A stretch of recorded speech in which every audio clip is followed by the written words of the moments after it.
Social media is not real. The lives that I'm seeing people live, some of you might be living in luxury, and girl, I love that for you.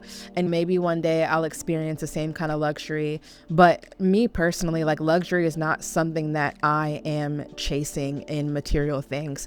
Luxury is something that I'm chasing in ease of life and softness and love and just being comfortable in the space that I'm in, comfortable with the people that are around me, comfortable in the decisions that I'm making. That's what that means to me. Welcome to the kitchen table, where we laugh, cry, and spill all the tea while diving deep into stories that shape who we are. I'm Paige, a single Black mother, storyteller, and someone on a lifelong journey of healing and growth. This podcast is a safe space for truth-telling, healing, and connection. Here, we'll explore how trauma and resilience have shaped my life and yours, and how we find joy and strength along the way. As always, before we dive into today's topic, I would love to check in with you. How are you? If you're anything like me, your anxiety has been at an all-time high this week.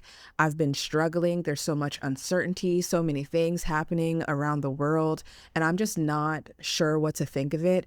But one thing's for sure is that I'm grateful to be here another day, to feel safe in this space that I'm in right now. I do not take that for granted, but I would encourage you to, again, unclench your jaw, take a deep breath, and we can go ahead and breathe together.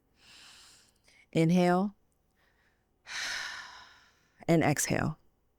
Thanks for tuning in with me today. I'm so excited to dive into today's topic because I just feel like there's so much that I could say, but I'm going to do my best to keep this brief because if you're anything like me, I don't love a podcast that's just full of fluff. And I hope that when you listen to me, you don't think that I'm just being fluffy with my words, but that you're finding purpose and meaning in everything that I say. Let's get into it. Today, we're talking about something that's been tugging at me a lot lately, just in this time period that I am in my life. And honestly, I think it's something that we all feel in different ways. And that is the idea of a soft life. Now, the soft life girl or the soft life era has been all over social media. So we're talking the pretty aesthetics, candles, bubble baths in Bali, matching loungewear. Like, I want to talk about the real part of the soft life, the deeper part, because if we're all being honest with ourselves, everyone's soft life isn't created equal. We're going to talk about rest and what it means to choose ease and stillness. And when life doesn't always give you those options, we're going to talk about softness as strength, rest as resistance, and especially for those of us who have had to stay in survival mode for so long. So pull up a chair. This one's tender, but it's true. All right, y'all, grab your favorite mug, your teacup, or whatever you're sipping from because it's time for What's the Tea. Today, I have a sparkling blueberry lemonade matcha from one of my favorite spots called Gravel and Grind. It is so good and so refreshing and just what I need on this very hot day. It's a whopping 93 degrees outside, y'all. Make sure you are staying hydrated and minding your business. All right, so if you're new here, this is the part of the show where we pour it all out. Life lessons, personal stories, and maybe a little side-eye worthy drama. So settle in and let's get real because here's what's brewing today. What even is a soft life? For some people, a soft life is about luxury and leisure, and others, it's about emotional peace. But for me, it's about not having to fight so hard just to feel okay. It's about ease, and that's ease in my body, in my day, in my home, and in my relationships. But here's the thing, that kind of life doesn't show up equally for everyone. If you're a Black woman, if you're a single parent, if you grew up in lack, if you're still healing, if rest feels like a risk instead of a reward, then a soft life might feel like a distant dream. The truth is, some of us were raised in survival and we didn't get taught how to slow down. We got taught to keep pushing, to be strong, to be everything and never fall apart. So when the world tells us to rest, it feels foreign and sometimes it feels guilty. Growing up, I wouldn't have even been able to fathom a soft life. There was no indicator to me as a child that life was anything but difficult, was hard. It was a struggle. I watched my mom work so hard to provide for us as a single parent with 6 kids in the house, and she's doing all of the legwork.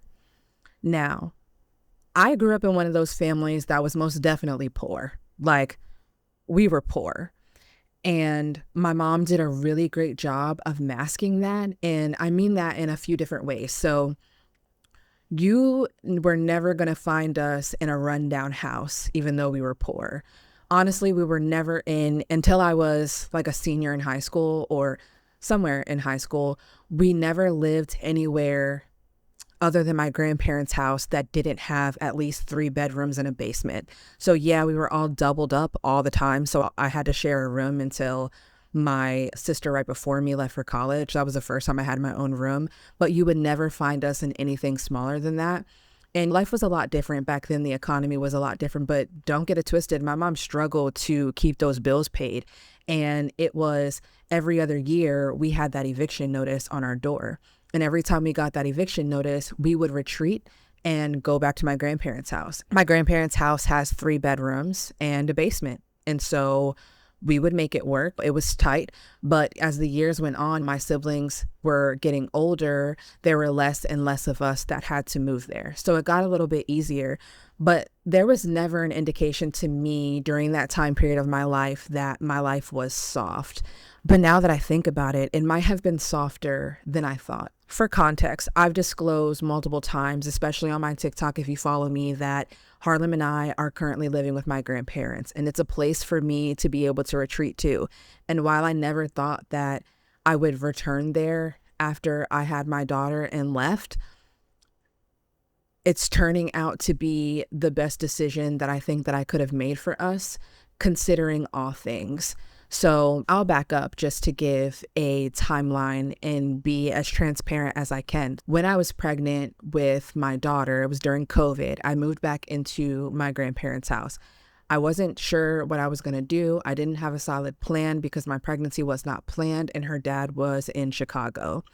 My mom had convinced me that we should move out and get our own place. I was working and I had taken a pretty decent job that had decent pay, and my mom was on disability. So she convinced me that we should move out of my grandparents' house together so that she would be able to help me with the baby. She told me that I did not have to do this alone.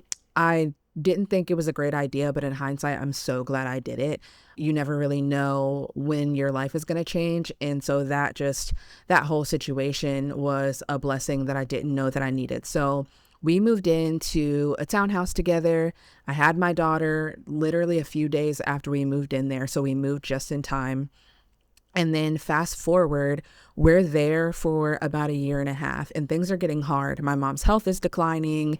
I had quit my job after I had my daughter for a little bit just because I was in a really toxic work environment. And the new mom, the postpartum, the mama bear thing that we don't talk enough about, like I turned into a mama bear and I just was not settling for that job. I ended up leaving and staying home, and I was literally hustling to make ends meet, but things just got too hard, and I was trying to take care of my daughter and also making sure that my mom was healthy and as safe as possible, and I just cracked under the pressure. And so I made the decision that us as a family unit, that we were going to retreat and go back to living with my grandparents. It was easier. There are no stairs that my mom has to go up there, and she was losing mobility in her legs and everything was just getting harder. So it was just the best decision for us at that time. And it also took some financial pressure off of me at the same time. So after that, I was there with my mom and my grandparents for, I'm going to say, I don't remember how many months, maybe 8 months or so. And then I decided that I was going to move out. Me and my daughter were going to move out, and we were moving in with one of my friends at the time who was also a single parent and was looking for a change and just to make a major transition. So I did that. And it was not even 3 weeks later that my mom ended up in the hospital. And then y'all pretty much know the story from here. If you don't, I talk about it in the first episode and lots of other episodes. My mom ended up getting sick very quickly. and was admitted into the hospital, and then soon after was diagnosed with stage 4 ovarian cancer. So I'm living in this townhouse with my single mom friend and going through this whole process of my mom being sick and in hospice. And so I'm back and forth and I'm doing other things and I'm still working a full-time job. Things went south in that house very quickly. And she quickly became someone whose energy that I didn't want around me or my child. And it just was a miserable situation. And so after some months, I made the decision that come spring at the end of that lease that I was going to retreat yet again. So if you are recognizing a theme here, it's that when things are hard or when things are just not working out, myself and my mom would retreat back to what is soft and what is comfortable. And if you had asked me probably even a month ago if I thought living in that house would represent a soft life for me, I would tell you no. But with so much happening, I'm just having epiphany after epiphany. The first time that I recognized that this is my version of a soft life was a few weeks ago. I posted on my TikTok a video of me in a red lawn chair sipping my iced coffee while my grandfather drove my child around in the yard on his ride-on lawnmower. Now, before y'all come here and eat me up, just know that my grandfather at his big age is going to continue to cut the grass for as long as he can. I have offered, I have asked because I think it's cool and I think it's fun, and the man won't let me. So yes, I was sitting in the chair watching him cut the grass because he won't let me help. Paige paused her shift, so I'm interrupting with a special broadcast. Hi, my name is Teddy. I'm the producer. She's in my office, and it's a great little setup for her. But listen, if you guys really appreciate the podcast that my sister's putting together here, I want you to know that you can always offer suggestions for me to improve this thing. And then, because I'll have to be the one to implement it. So that's the first thing I need you to know. Second thing, okay? If you guys want to chip in to get Paige like an official studio set up, probably $200, $300, $400, maybe a couple props. We've already got a green screen and stuff here. Or if you have suggestions for how she could make hers look, and if you want to be a part of that whole suggestion or that whole like suggestion process, maybe we can create like a friends of the podcast type group. Suggestions, inputs, ideas. Maybe when she's having like rough weeks and she can't get all the podcast stuff put together quickly, she can have a check-in with you guys on the internet somewhere. Facebook group. Me, I come up with ideas to help people solve particular problems. Organizational, personal. I'm a problem solver. And I'm also hopefully a friend. So anyway, my name is Teddy Galway, Paige's brother. She says that she wants me to be in a podcast sometime in the future. When? Je sais pas. I don't know. But I'm down for it. Anyway, I have a funny feeling my sister's on her way back, so I'm just going to wrap this thing up and say she's going to be very surprised when she sees that I have added some stuff to it. Peace and blessings, friends. What does Paige say? Stay hydrated, mind your business.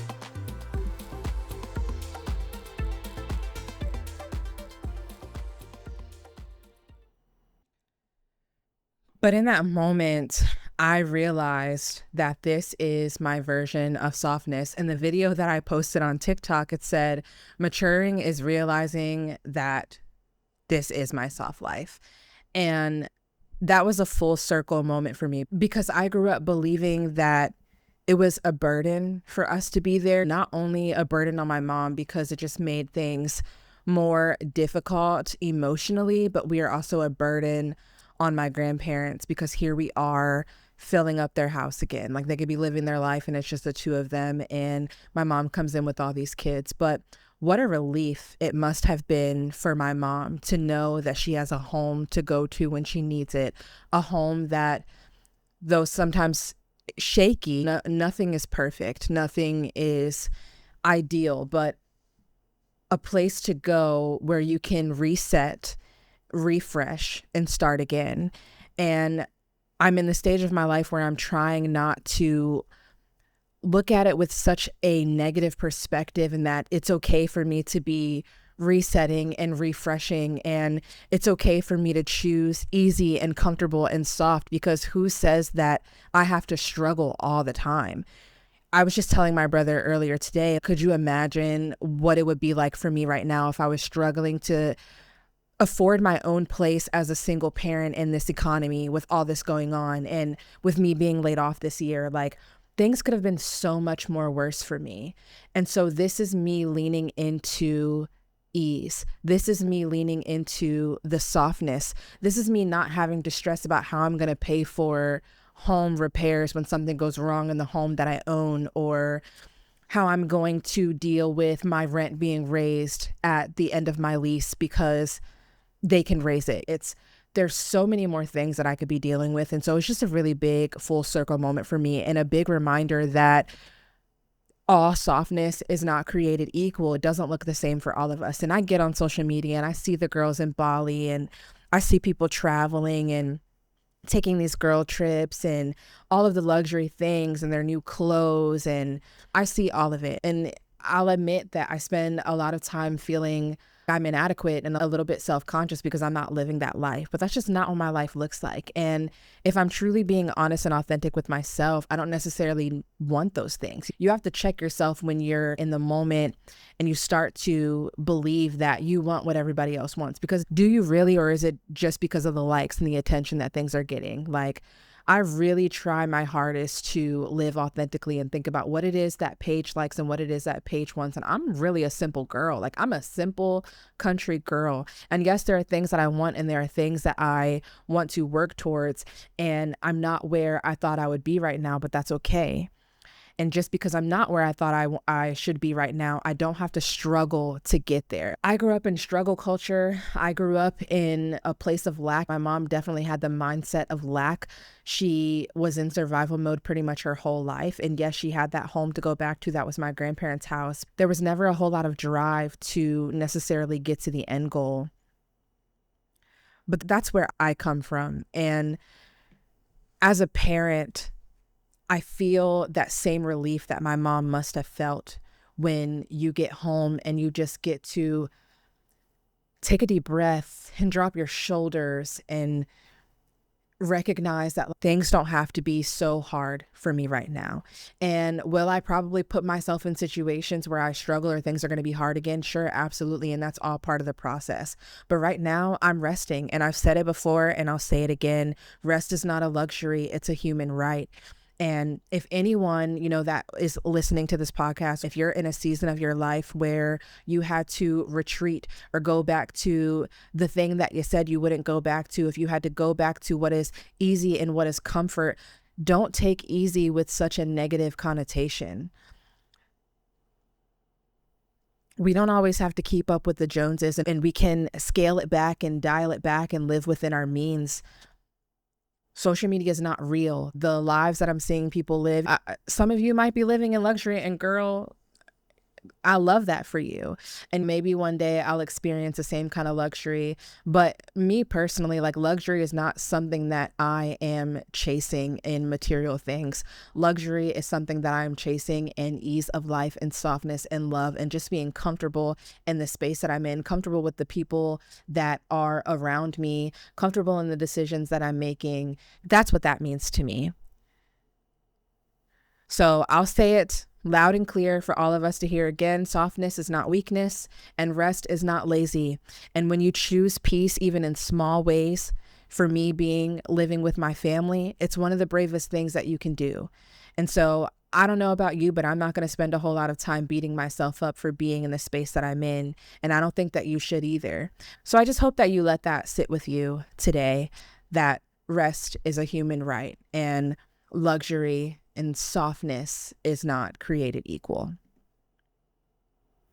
Now it's time for At the Table, where we highlight someone or something that inspires us. Today, I want to highlight a dear friend and trusted mentor. Her name is Tiana. Tiana is a daughter, a mother, a sister, and a friend. And she's someone that I look up to, not just for what she does, but for how she moves through the world with clarity, with purpose, and with care. Tiana is one of the first Black women in my life who showed me, truly showed me, that it's possible to change your narrative and to choose your own path. She stands on business regardless, but she also stands on intention. And the way that she prioritizes herself and her family is so admirable to me. And I just look at her and I see and I picture strength even in her softness when she is vulnerable enough to share that with me. And that is softness in action. It's a reminder for me that choosing you doesn't mean that you're abandoning others. It just means that you're showing up for them even more rooted when it is time for you to show up for them. And Tiana is one of those people for me that will show up for me time and time again. She's been a trusted mentor in my life and a big sister, and I'm honored to have her at the table. I can't wait to have her on the podcast. She's got a lot of great things to say. A conversation with Tiana and I is never a dull one. We both happen to be Scorpio, so shout out to my Scorpio listeners if you hear me, okay? Tiana, I want to say that I thank you for being who you are. Thank you for always walking in your truth and being your authentic self before me, and just thank you for loving me. This next segment is called Table Reads. This is a space where I talk about whatever book is keeping me company right now.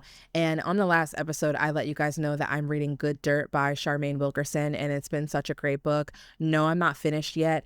I wanted to read the hard copy of this book rather than listening to the audiobook. If I was listening to the audiobook, I would be done much faster, but I'm reading the hard copy, which, because I'm a single full-time working parent, it takes me a lot longer to read hard copies. Every time I pick up my book, my kid also wants me to read her a book, or she wants me to pay attention to something that she's doing. So it's taking me a little bit of time, but I am enjoying the slow moments when I get to pick it up and just enjoy the read. And so today, because I feel like it's very fitting, there is a constant thread of like a legacy, nourishment, and how we carry the weight of the past in our bodies. And there was one part of the book, one passage that made me pause, and it said, "We grow what we tend to, even if it's buried for years." And that hit me, because maybe the soft life isn't about escaping everything hard, but it's about choosing to tend to you even in the middle of the hard.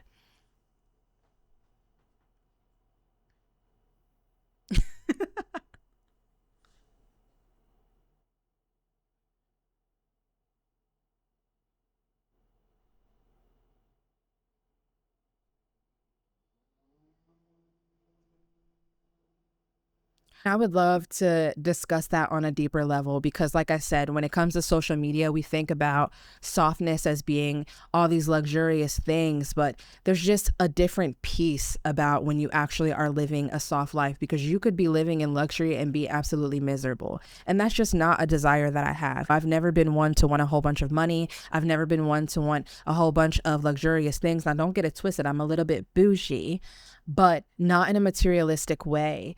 I think we get so blinded and distracted by that it really just, it changes our perspective on what we really want. And I would just love to exist in a world where it's okay to want what you want and not chase things just because they look pretty on social media. I'd love to hear your thoughts on that, though, if this has resonated with you, or if you're someone who struggles with social media. I'm too nosy to take a full-on social media break. Like, I just really, I'm nosy, and I can admit that. I have considered pulling away from social media sometimes because I think it just damages your self-esteem. I've been chasing this TikTok thing of trying to get 10,000 followers just so I could start to monetize my TikTok outside of just the TikTok shop.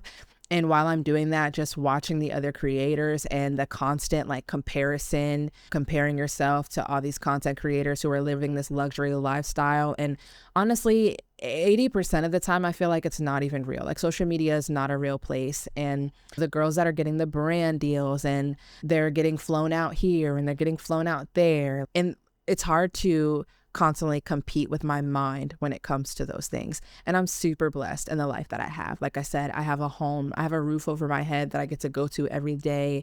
And it's not the happiest place on earth, but it could be so much worse. I have a beautiful little girl who is intelligent and just blessed in more ways than one. I have so much family surrounding me that, though dysfunctional at times, full of love, and that makes me rich.